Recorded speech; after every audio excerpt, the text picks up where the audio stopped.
Assalamualaikum warahmatullahi wabarakatuh. Shalom, Om Swastiastu, Namo Buddhaya, Salam Kebajikan.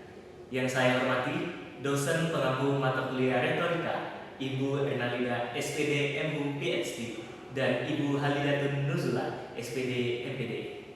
Pada kesempatan hari ini, saya akan membahas materi yang sangat penting mengenai teknologi dan digital. Mengapa penting saya bahas? Coba sekarang kalian bayangkan ini, di setiap detiknya ada jutaan aktivitas yang terjadi di dunia digital. Baik itu ada yang memesan transportasi online yang bisa mengantarkan kita kemana saja, ada yang berbelanja di marketplace tanpa harus keluar rumah, ada yang melakukan konsultasi kesehatan dengan lewat layar handphone saja, dan ada yang melakukan transaksi keuangan hanya dengan cukup satu klik saja. Semua aktivitas di atas bukanlah aktivitas harian biasa, tetapi merupakan bagian dari revolusi ekonomi.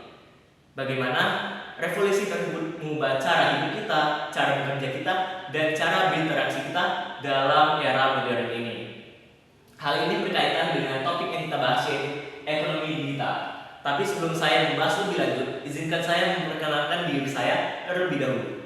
Perkenalkan, nama saya Anggar Gunawan. Saya mahasiswa Fakultas Keguruan dan Ilmu Pendidikan, Program Studi Pendidikan Bahasa dan Sastra Indonesia, dengan NIM 060182530002. Oke, kita masuk ke materi yang pertama, yaitu mengenai apa sih itu ekonomi digital. Secara sederhana, ekonomi digital dapat dipahami sebagai seluruh aktivitas perdagangan yang memanfaatkan perangkat terhubung internet. Ekonomi digital didefinisikan oleh Amir Hartman dalam Nur Hasanah tahun 2012 sebagai keberadaan yang ditandai dengan semakin maraknya perkembangan bisnis dan transaksi perdagangan yang memanfaatkan internet sebagai media komunikasi, kolaborasi, kooperasi antar perusahaan atau antar individu. Selanjutnya, kita akan membahas tantangan ekonomi digital. Meskipun ekonomi digital memberikan peluang yang cukup besar bagi pertumbuhan ekonomi di Indonesia, ia juga memiliki beberapa tantangan yang harus kita hadapi. Keamanan data menjadi isu utama kali ini, karena semakin meningkatnya transaksi di dunia digital, maka turut meningkatkan kejahatan cyber atau penyalahan gunaan data informasi pribadi. Terus ketimpangan digital masuk ke tantangan juga, karena akses internet tidak merata ke seluruh wilayah, sehingga sebagian masyarakat tidak dapat memanfaatkan secara maksimal peluang bisnis digital di era sekarang. Nah, selanjutnya itu kurangnya keterampilan. Banyak sekali pelaku UMKM atau tenaga kerja yang minim keterampilan dalam teknologi, sehingga ia kerap kali susah untuk beradaptasi dengan perubahan zaman. Dan yang terakhir itu infrastruktur digital yang lemah.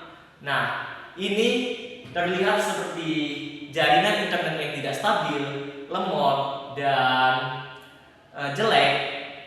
Itu membuat atau mengakibatkan penghambatan pertumbuhan ekonomi, terutama di bidang teknologi. Oke, kita lanjut ke materi selanjutnya mengenai contoh peluang bisnis ekonomi digital. Nah, ini yang ada di Indonesia. Yang pertama itu ada transportasi.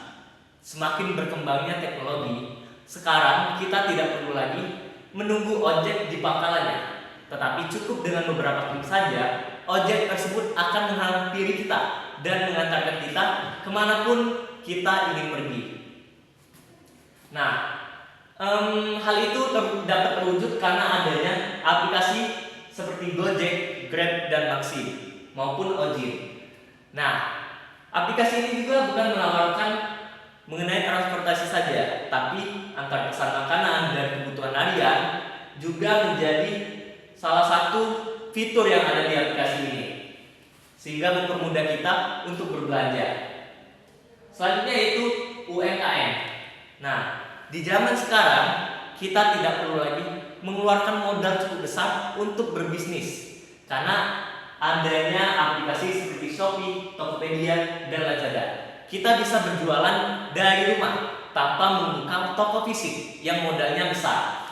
Terus pembeli juga bisa mengecek barang dan membeli barang menggunakan handphone saja tanpa harus ke tokonya langsung.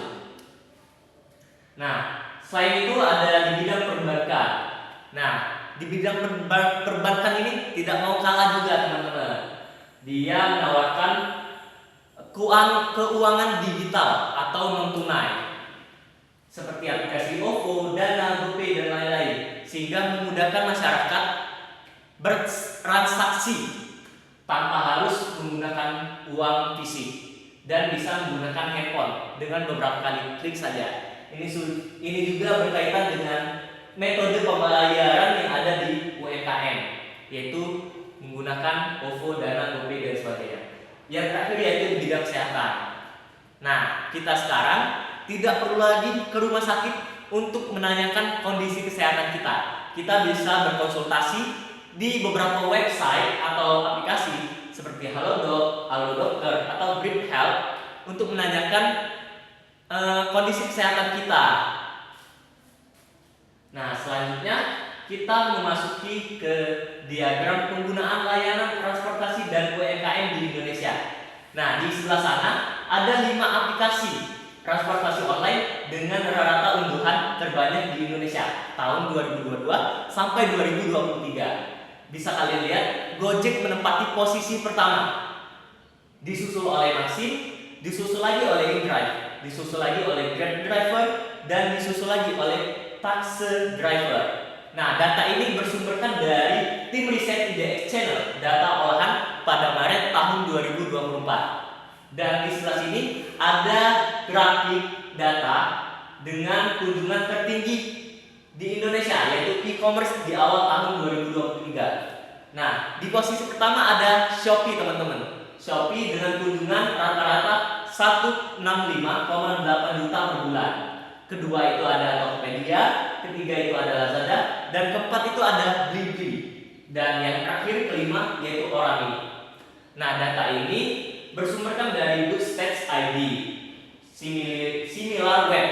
Nah, kita lanjut ke diagram berikutnya.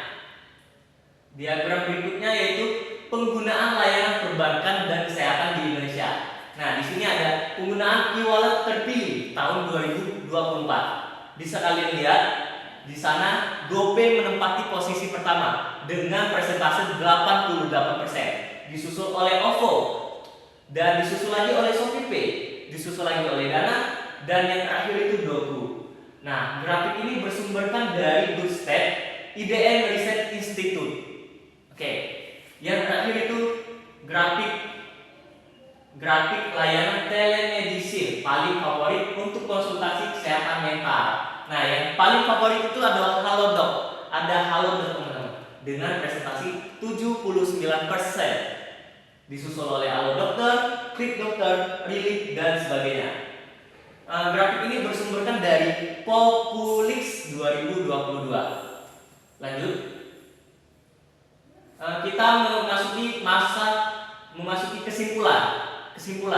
Nah, jadi dapat saya simpulkan di era modern ini peluang bisnis digital banyak sekali dan semakin beragam. Bisnis dapat dijalankan melalui marketplace seperti Shopee, Tokopedia, Blibli, OLX, dan sebagainya. Nah, jasa transportasi dan makanan online juga seperti Gojek, Grab, dan Maxim bisa kita manfaatkan. Serta platform kesehatan digital seperti Halodoc, Halodokter bisa membuat kita konsultasi tanpa harus ke rumah sakit.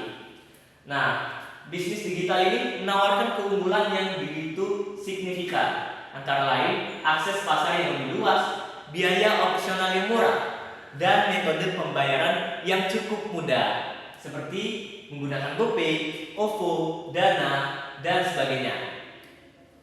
Nah, namun di balik kelebihan peluang bisnis ini juga menghadapi tantangan dan resiko seperti persaingan yang ketat, kesenjangan literasi infrastruktur digital, isu keamanan data dan privasi, serta regulasi yang belum optimal. Jadi untuk meraih kesuksesan dalam berbisnis ini perlunya perbaikan seperti isu keamanan data, pemasaran digital, dan harus berinovasi pada produk dan layanan. Nah, serta memberikan pelayanan yang baik, cepat, dan responsif kepada konsumen, sehingga penilaian konsumen itu tidak buruk. Oke, itu saja presentasi dari saya. Semoga materi yang saya sampaikan bisa bermanfaat bagi kalian. Lebih dan kurang saya mohon maaf kepada Allah. Saya mohon ampun. Saya akhiri. Wassalamualaikum warahmatullahi wabarakatuh.